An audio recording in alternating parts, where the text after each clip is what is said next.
Things are looking up, I say, because someone's being held accountable. Update: the banker who attacked a woman at New York Pride event, charged. You're charged, buddy. Yep, you. With millions watching and many people benefiting from this program called Indisputable, we just need 1% of the viewers to become a paid member so we can continue to bring this content to you. Now back to the show. Let's remind you of the incident.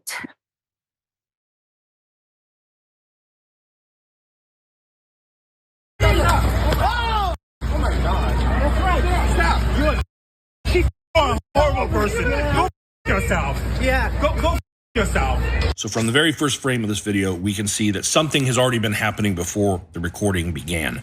As you can notice here, there's someone, at least one person on the ground and one or two people trying to help them up. We can also see that there's something all over him, and he says to one of the bystanders, "She threw all over me." And it looks like some sort of liquid, like a drink. But whatever happened before, whatever this situation was, what we see right here is him approaching this young woman who has her hands down, who is not coming at him aggressively at all, followed by him punching her directly in the face, allegedly breaking her nose. So there's your reminder. Took a while. Millionaire banker Jonathan Kay, after he punches a woman in the face there, Brooklyn Pride. Per the Financial Times, Jonathan Kay, the former senior investment banker at Moelis, who punched a woman at a Brooklyn Pride event last month, has been arrested on assault charges. Kay, who resigned from Moelis a week ago following the incident, turned himself in to authorities Monday morning on a second and third degree assault charge, a New York City Police Department spokesperson confirmed. Financial Times notes the arrest is the latest turn for Kay, who just weeks ago was one of the most senior bankers at Moelis, AKA I'm rich. After the 10-second video clip began circulating online, Kay was initially placed on leave by Moelis before he resigned last week. In the video, Kay can be seen hitting the woman in the face at a street corner.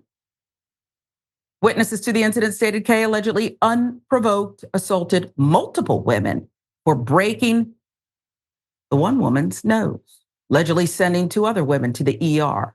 He was on a punching spree, punching his way through Brooklyn Pride, apparently. Wow.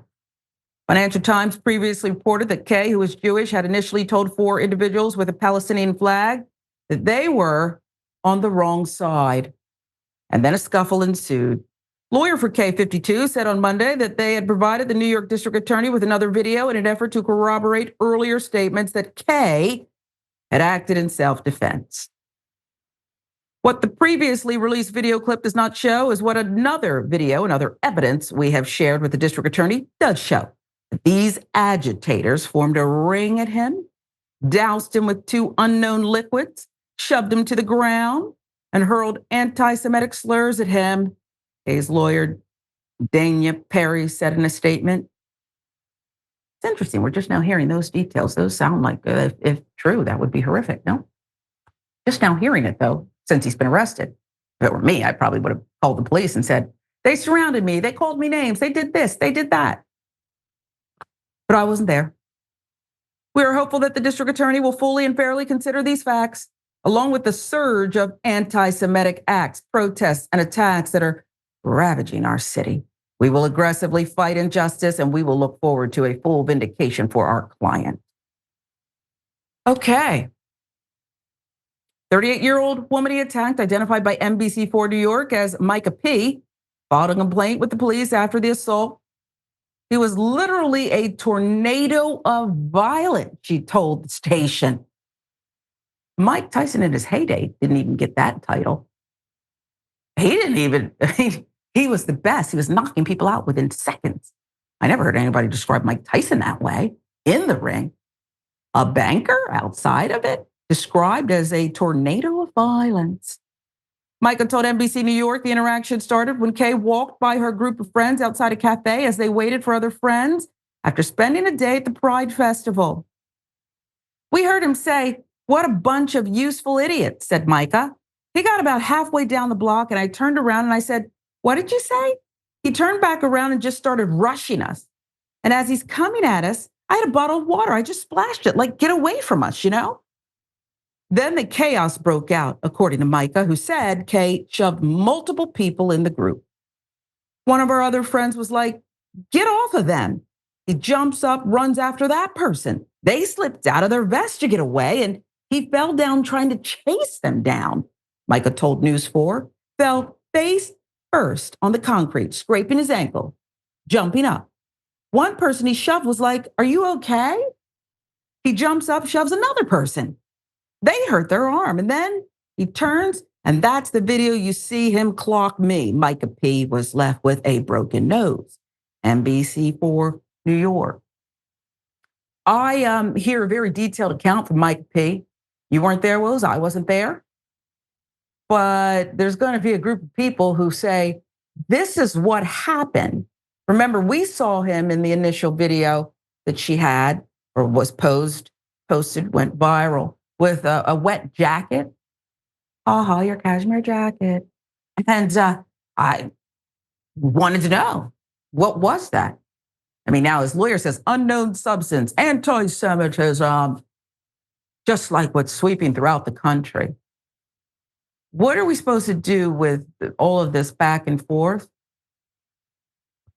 I want to say just a couple of things just off the top, because I remember in the days, the first few days after the attack by Hamas in Israel on October 7th, just the outpouring of just concern and a lot of times anger that I was seeing on my social media. To the point where I didn't even realize I was friends with this many people of Jewish descent. Like, it never even dawned on me that I knew this many people that were Jewish. I was so like, wow, like, people are really upset, which, I asked a friend of mine and I was like, yo, like, this is up or whatever. Like, obviously this shouldn't have happened. Excuse me, this is messed up. Sorry. You're angry. You're October angry. We 7th apologize to our viewers, but sorry about that. This was messed up 100%, but I'm trying to get a better understanding of the response. And my buddy who is Jewish himself was like, look, you got to remember that the Holocaust is actually still in living memory. So a lot of people, their grandparents, like, experienced it. Their grandparents had whole family members and units wiped out by this Holocaust. And because the Holocaust is in living memory, like this many Jewish people dying in one day, it elicits a very strong emotion.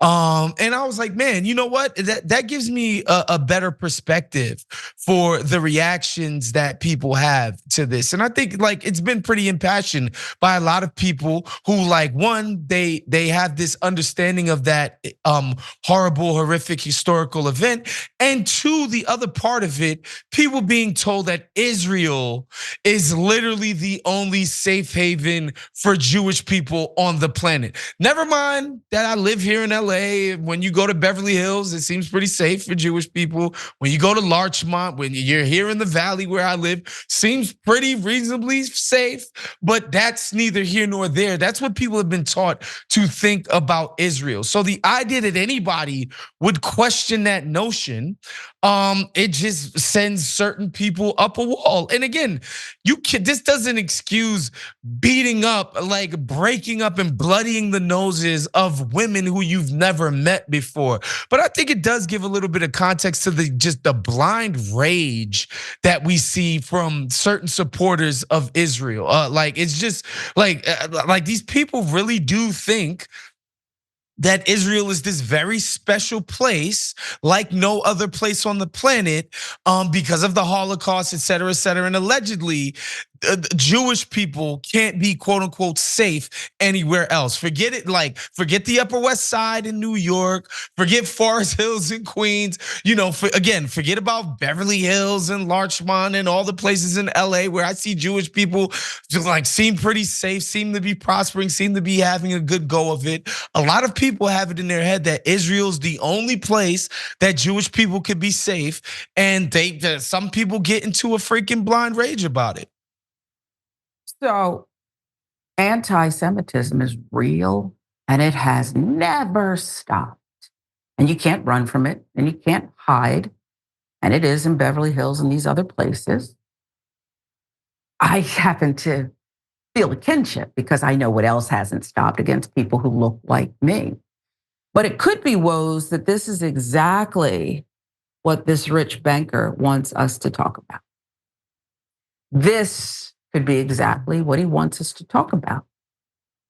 The victim didn't say anything about a Jewish person, according to her and the other witnesses. It's not heard on the video. And we'll see what was turned into the district attorney. But it's interesting. And look, if it's true, it's horrific. And the cops got to sort it out. They arrested him, though. But I think there are times anti-Semitism is real and inescapable. But there are times where it could be that the only person who allegedly heard it in this case is the rich banker now arrested. And it may be that's because it wasn't uttered. Or could be something else. I think sometimes they want us to have certain conversations to distract from what really went down. Could be that somebody was homophobic and didn't believe in pride and was sick of pride being on their block and did say useful idiots. Could be that.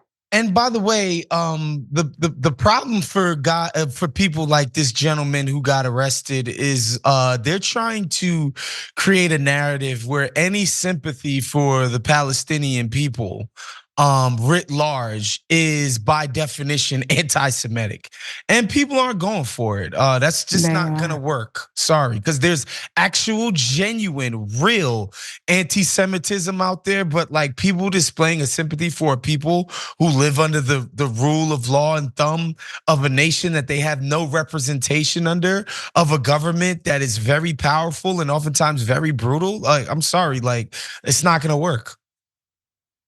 Well, it's been going on for a long time. Both sides have their take, and maybe that's the issue. We got to figure this out. And sometimes we got to just stick with the facts at hand.